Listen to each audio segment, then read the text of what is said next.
Welcome to వినోస్టెడ్ circle. మనకి ఈరోజు 28th రోజు మార్నింగ్ షిఫ్ట్లో క్వశ్చన్స్ అడిగినటువంటి చూసుకుంటే ఫస్ట్లో సైకాలజీలో ఒకటి కార్ల్ రోజర్స్ అడిగాడు. తర్వాత కొన్ని మనకు వికాసం అభ్యాసన నియమం గురించి ఒకటి అడిగాడు. నిర్దేశిత మంత్రణం గురించి ఒకటి అడిగినాడు. అధ్యయన పద్ధతుల గురించి ఒకటి అడిగాడండి. ఫోక్స్ యాక్ట్ గురించి ఒకటి అడిగాడంట. అంటే ఒక అమ్మాయికి సంబంధించిన వివరాలను రిలీవ్ చేస్తే ఎన్ని ఏళ్ళు శిక్ష అనే దానికి సంబంధించి ఒకటి అడిగాడంట. ఒకటి నూమ్ చామ్స్కీ మీద ఒకటి అడిగాడు. తర్వాత కొన్ని మేక్ ఏ బిలీవ్ ప్లే అని చెప్పేసి ఒకటి ఉంటుంది కదా మనకు, దాని గురించి ఒకటి అడిగాడు. భాష సిద్ధాంతం గురించి ఒకటి అడిగాడు. నిబంధన ప్రతిస్పందన లేని సిద్ధాంతం ఏదని చెప్పేసి అడిగాడంట. ఆప్షన్లో తారండైక్, స్కిన్నర్ ఇట్లాంటివి ఉన్నాయంట. నెక్స్ట్ వన్ చూసుకుంటే రక్షక తంత్రాలలో హేత్కీకరణ గురించి ఒకటి అడిగాడంట.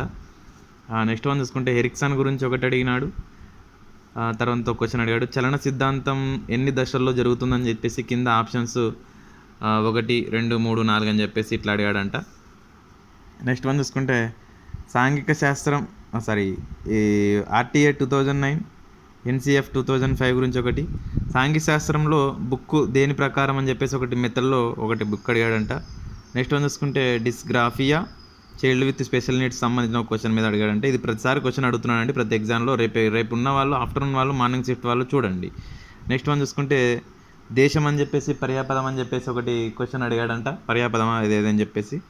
నెక్స్ట్ వన్ చూసుకుంటే మితి అన్న దాని మీద ఒకటి అడిగాడంట. అర్థం భానువు అర్థం అని చెప్పేసి దానికి ఆప్షన్ల కింద మనువు కుమారుడు, ప్రకాశించే కుమారుడు అని చెప్పేసి ఇట్లా అడగడం జరిగిందంట.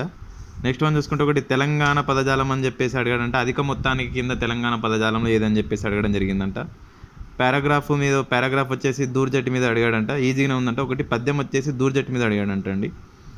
నెక్స్ట్ వన్ చూసుకుంటే తెలుగు పద్యం కొద్దిగా హార్డ్ ఉందని చెప్పేసి అంటున్నారు. దాంట్లో ఒకటి మనకు శార్దులం గురించి అడిగాడంట.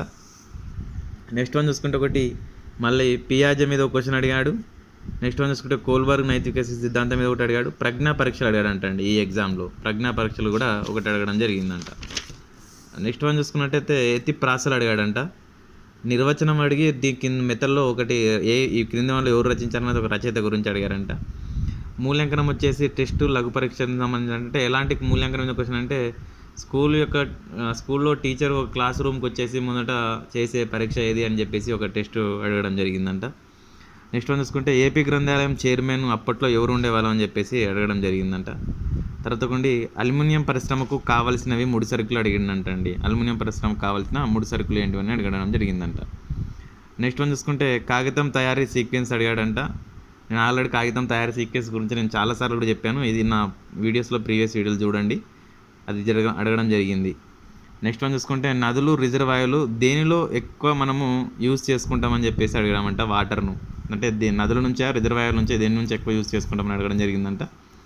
నెక్స్ట్ వన్ చూసుకుంటే జాగ్రఫీలో ఇంకో క్వశ్చన్ పేర్పంజల్ లస్కర్ శ్రేణిలో ఉండే హిమాలయాలు ఏవని చెప్పేసి అడగడం జరిగిందంట. నెక్స్ట్ వన్ చూసుకుంటే బహురూప ఆవరణము ఏదని చెప్పేసి మనకు అడగడం జరిగింది. దీనికి TS మ్యాక్స్ అని చెప్పేసి గుర్తుపెట్టుకోండి. ట్రోపో ఆవరణము, స్ట్రాటో ఆవరణము, మీసో ఆవరణము, ఐనో ఆవరణము, ఎక్సో ఆవరణము, ఇట్లా మీరు గుర్తుపెట్టుకోండి. TS మ్యాక్స్ అని చెప్పేసి ఈజీగా ఉండిపోతుంది. నెక్స్ట్ వన్ చూసుకుంటే ఒకటి శిలల గురించి ఒక క్వశ్చన్ అడగడం జరిగిందంట. నెక్స్ట్ వన్ చూసుకున్నట్టయితే మనం రేఖాంశాలు న్యూయార్క్ నుంచి ఢిల్లీ 4 రేఖాంశాలు తీసివేయబడితే 4 రేఖాంశాలు కలపబడితే అని చెప్పేసి ఒక క్వశ్చన్ అడగడం జరిగిందంట. నైనిటాల్ ఢిల్లీ ఎత్తు ఉండి చల్లగా ఉండటానికి గల రీజన్ ఏందని చెప్పేసి క్వశ్చన్ ఒకటి అడగడం జరిగింది. నెక్స్ట్ వన్ చూసుకుంటే ఇనుము ఎక్కువగా ఉండే లోహం ఏదని చెప్పేసి అడగడం జరిగింది. దీనికి మాగ్నటైట్ అండి. నెక్స్ట్ వన్ చూసుకుంటే రాజ్యాంగ సభ శాసనసభన ఏదని చెప్పేసి అడగడం జరిగిందంట. వీరపురుష దత్తుడు అని చెప్పేసి ఒక క్వశ్చన్ అడిగాడంట. నయంకర వ్యవస్థ పోషించిన రాజులు ఇది వచ్చేసి కాకతీయులలో రుద్రమదేవి, ప్రతాపరుద్రుడు దీనికి ఆన్సర్ వస్తుంది. అసఫ్ జాగిల నుండి వాళ్ళు ముద్రించిన యొక్క నాణ్యాలు ఏదని చెప్పేసి అడగడం జరిగిందంట. అది కొలిసిక్క అండి. నెక్స్ట్ వన్ చూసుకుంటే భారతదేశంలోని జనపదాలు లేనివి అంటే ఇప్పుడు ఉన్నాయి కదన్న గణ, వజ్జ, మగధ, కొశల అని చెప్పేసి వాటి మీద ఒక క్వశ్చన్ అడిగాడంట. నెక్స్ట్ వన్ చూసుకుంటే రాజ్యాంగం ఆమోదించిన డేటు, అమల్లోకి వచ్చినది ఎప్పుడు అని చెప్పేసి అడగడం జరిగిందంట. ఐక్యరాజ్య సమితి దినోత్సవం ఎప్పుడు అడిగాడంట. యుఎన్ఏ డే ఎప్పుడు అని చెప్పేసి అడిగాడంట. మనం నెక్స్ట్ వన్ చూసుకున్నట్టయితే క్వశ్చన్స్ ఈరోజు బాగా చాలా ఎక్కువ ఉన్నాయండి, చాలా ఎక్కువ చెప్పారు. పంచాయతీరాజ్ అమలు చేసిన మొట్టమొదటి రాష్ట్రం ఏదని చెప్పేసి అడిగారంట. ఇది రాజస్థాన్ అండి. సెకండ్ వన్ వచ్చేసి ఏపీ వస్తుంది. నెక్స్ట్ వన్ చూసుకుంటే గ్రామ పంచాయతీ ఎన్నికల్లో పరోక్షంగా ఎన్నికైన వాళ్ళను ఎలా ఎన్నుకుంటారని చెప్పేసి అడిగినాడు. దీంట్లో ఉప సర్పంచ్ని మనం పరోక్షంగా ఎన్నుకుంటామండి. నెక్స్ట్ వన్ చూసుకుంటే బుక్ నేమ్ అండి, economics. Ideal of justice book author పేరు అడిగాడంట. ఐడియల్ ఆఫ్ బుక్ జస్టిస్ ఎవరు రాశారని చెప్పేసి ఒక బుక్ పేరు అడిగాడు. నెక్స్ట్ వన్ చూసుకుంటే బీబీఐ అని చెప్పేసి 895 అంటే ఎక్కువ ఉంటుందా తక్కువ ఉంటుందా అని చెప్పేసి అడగడం జరిగిందంట ఒకటి. నెక్స్ట్ వన్ చూసుకుంటే రాజ్యాంగ సభ శాసనసభ అని చెప్పేసి అడిగాడు. ఆల్రెడీ క్వశ్చన్ చెప్పాను నేను. ఎన్నికల అధికారి ఈసీ పరిమితి అండి. ఎలక్షన్ కమిషన్ ఉన్నారు కదా, 60 సంవత్సరాల 6 సంవత్సరాల ఏది ఉందైతే అదని చెప్పేసి క్వశ్చన్ ఉంటుంది కదా, దాని యొక్క పరిమితి అడిగారంట, లిమిటెడ్ ఏజ్. నెక్స్ట్ వన్ చూసుకుంటే స్థూల జాతీయము స్థూల దేశీయోత్పత్తి ఏది తీసివేస్తే వస్తుందని చెప్పేసి ఒక క్వశ్చన్, దాని మీద ఒక క్వశ్చన్ అడిగాడంట. ఎంఎన్పిని తెలుసుకునే సంస్థ అడిగాడంట అండి. ఎంఎన్పిని తెలుసుకునే సంస్థ, ధరల సూచి ఉంది కదా, మినిమం ప్రైస్ ఉంది కదా, దాని ఏదని చెప్పేసి దాని గురించి ఒకటి అడిగాడంట. రాష్ట్ర జాబితాలో లేని అంశం అని అడిగాడంట. దీంట్లో బీమా అనేది రాష్ట్ర జాబితాలో ఉండవు, దీనికి బీమా అనే ఆన్సర్ వస్తుంది అని చెప్పేసి అంటున్నారు. గనుల తవ్వకాలలో మూలకాలు అని చెప్పేసి అడగడం జరుగుతుంది.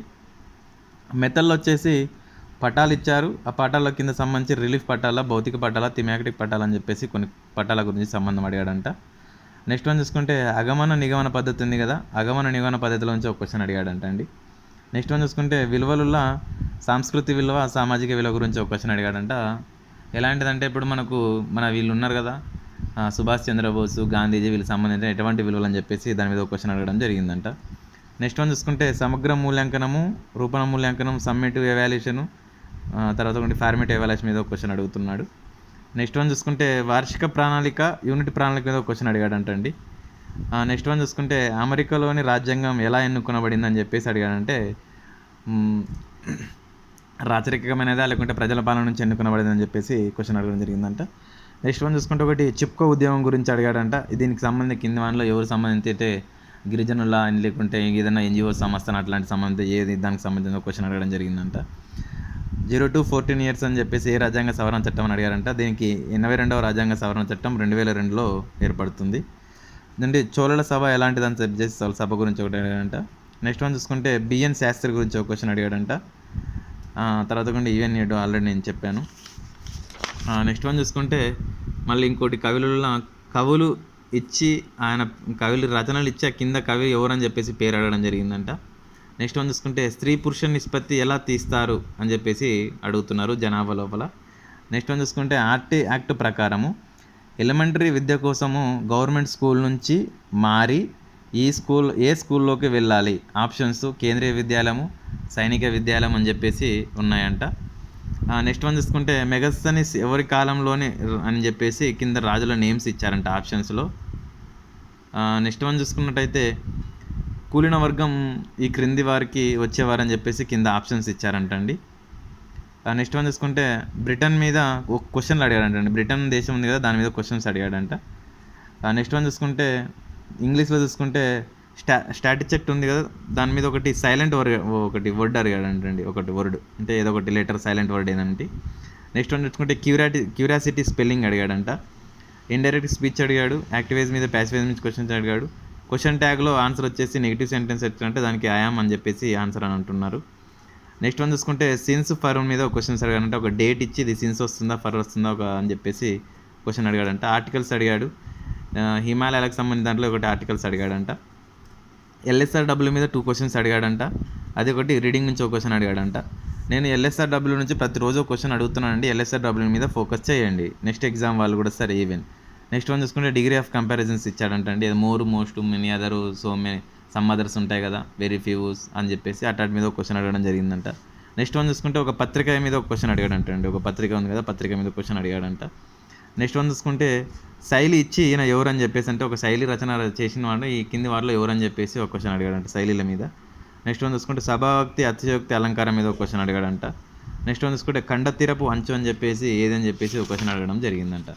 థ్యాంక్ యూ సో మచ్ అండి. మనము దీనికి సంబంధించినది ఎవ్రీ అప్డేట్ మనం ఇస్తూనే ఉంటాము. మీరు నెక్స్ట్ ఎగ్జామ్ కూడా ఈవినింగ్ నేను వీడియో అప్లోడ్ చేస్తాను.